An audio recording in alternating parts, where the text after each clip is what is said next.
Hamus na dagos ka mo sa ranchuhan ni Eduardo. Oh.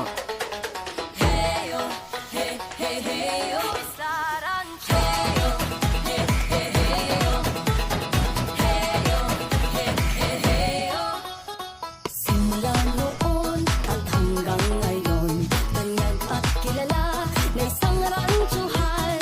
Dahil sa dedikasyon at pag-aaruga sa mga kahayupan, ngayoy umusbong ka. San Pascual,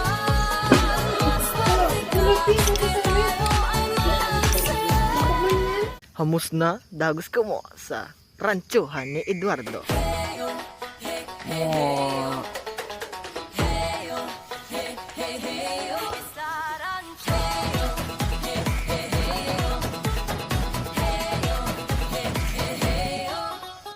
simula noon at hanggang ngayon, tanyag at kilala na isang ranchuhan.